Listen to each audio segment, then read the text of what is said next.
Look, for people who are just tuning into us, I'll just let you know my opinion on Newcastle. I think Newcastle are a good team. They're not a bad team. People might think I'm a hater and I think that they're crap, but I do feel like they were a tad bit overrated.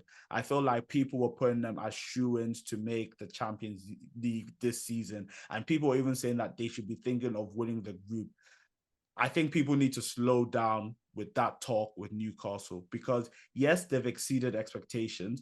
No one thought that they were going to make Champions League last season, but there's still some deficiencies that will stop Newcastle from being a shoo-in third place, even challenging Arsenal or Man City for that second place. Against low blocks, they struggle. You saw that against Liverpool when Liverpool went down to 10 men. You saw that with the double-digit draws because the majority of those draws was when teams sat deep and Newcastle couldn't break them down.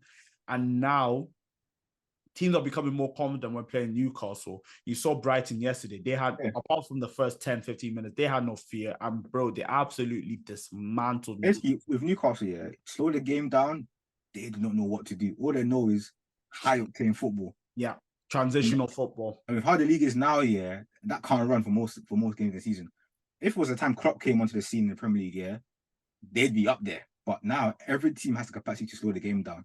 With how much money is in the league, even mid-table teams can afford to get a controller. And Newcastle, where they lack this summer, getting an actual midfielder who can control the game. And that's why I was quite disappointed with their business in the transfer market. No, I fully agree. Maddison, that should have been a player that they snapped up quickly and then six. And get a proper six so that they can push Bruno Guimaraes further up the pitch. Because if they had Bruno and Maddison as the more advanced midfielders and they had a proper six, in terms of teams that sit back, I would trust Newcastle to break them down week in, week out. But with the makeup of the midfield, Joe Linton and Tonali, from what I've seen of Tonali so far, they're transitional players that when there's space, they can run into that space, they can drive with the ball. That's what they're good at. But in terms of low block, especially with Joe Linton, I'll give Tonali a lot more games before I pass judgment on him. Yeah, but Tonali's over pivot player than actual six, though. No, I'll talk about the type of player that they can break down deep blocks. Oh, okay. I'm going to allow him. Ask Milan fans, that's not the type of player Tonali is. He just keeps things ticking over, win your doors. Let's just say, who does it remind me of in terms of roles? No, I'm not saying they're the same player, but in terms of the role in the team, I'd compare him to like a Xhaka.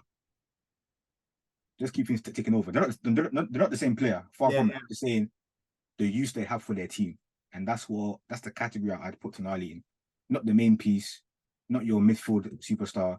He just helps things keep ticking over, win his doors, and just be 7 out of 10 each week as their job.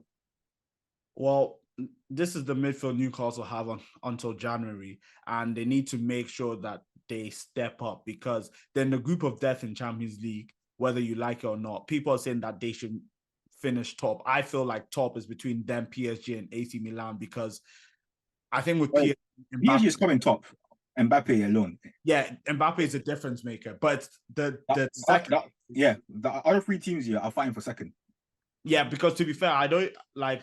Yes, we like laughing at Dortmund, but I'm not even going to rule them out. They have heritage. They have heritage, and I feel like in terms of quality of teams, nothing really separates these teams. Yes, people might say Newcastle, but that's because we watch them weekly. Premier League bias. Yeah, that's the Premier League bias. AC Milan's team is not bad. They've had a very good start to the Champions League. They made the Champions League semi-final, for crying out loud. And Dortmund, let's see. But Newcastle, you need to step up fast. And like I said with Ten Hag, Eddie Howe needs to be careful because that's 3 losses on the bounce. Let's not forget that. That is 3 losses on the bounce. And they have 3 losses all season by the running last season. Exactly. So, and that can't run.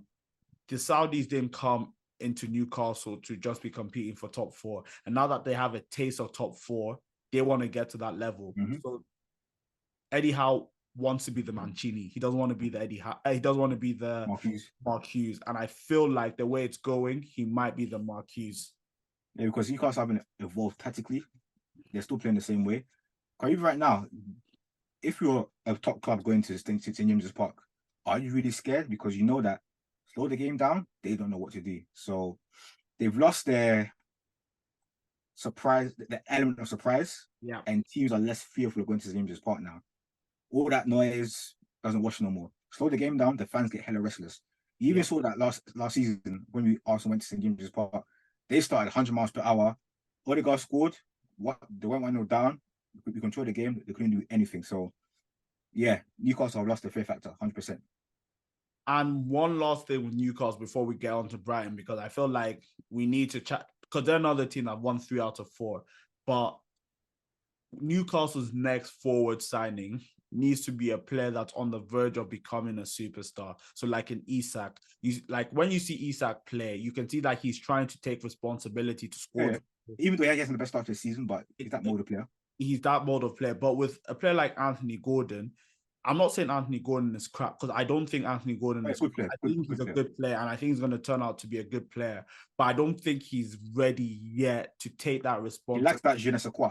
Exactly. And I feel like if he was a backup dancer, and same with Harvey Barnes, if they were players that were constantly coming off the bench, that will help them before they can grow into that, to develop into that player. But at the moment, I look at Anthony Gordon and I'm seeing Newcastle need a goal. They need to either score the first goal or they need an equalizer. And I'm just looking at him, I'm thinking, you're a good player, but I don't know if you're ready to take that responsibility. He might prove me wrong, but I feel like Newcastle need to sign players that can actually take that responsibility. Because compared what they have to what Man City and Arsenal have in the front line, look at options that Arsenal could call upon off the bench. Even Nelson will start for Newcastle, my honest opinion. He's more direct and way more effective in the final third than what Newcastle have, my honest opinion. I won't even go for Arsenal and Man City, because I feel like those are the top 2 teams, and I think like Newcastle are far away from that. Let's even compare them to Liverpool, United, and Spurs. Marcus Rashford, he's ready to take on that responsibility. Yeah. Luis Diaz, if he was at Newcastle, he'd be ready to take on that. He'd be the best player. Son, if he was at Newcastle, he would have that responsibility. These are the type of players I'm talking about. I'm not even talking about those top teams, because Newcastle, that should not be the aim. If that's the aim, they're being unrealistic. But the team that they're going to be competing with, they have players in that forward line that can take that responsibility. Newcastle, only Isak. So let's see what happens after the international break until Christmas. But they need to step up fast, because 3 losses already this early. You can't have this many losses. And they have Brentford straight after the international break at home, early kickoff. And they've had a nasty start, not going to lie. They've been done dirty. No, of course, they'll be done very dirty. But the only loss that I'll allow for them is the Man City loss. Yeah. Liverpool on paper, it's hard. But when you're 1-0 up for the majority of the game, playing with man advantage for over 50 minutes, you shouldn't lose. Against Brighton, going to Brighton Stadium is hard. Don't get it twisted. I'm not here saying that you have to beat them. It's hard. But they got demolished. I was watching Man City against a relegation fodder, man. They got demolished. And look, if you're trying to get to that next level, you have to minimize games like this. It can happen. It happened to Arsenal when they were rising. It happened to Liverpool when they were rising. It even happened to Pep in his first season. Yeah, so it can happen. Pep got a couple 4-0 losses in his first season, bro. Exactly. People forget this, you know. Yeah, people got roasted a couple times away from home. The North remembers. Don't get it twisted. The North 4-1 to Leicester, 4-0 to Everton. We remember though. Don't worry. The North remembers, but Newcastle need to make sure that they minimize this amount of losses, they learn from it, and like Liverpool, Arsenal, and City did, they rectified this in the transfer market.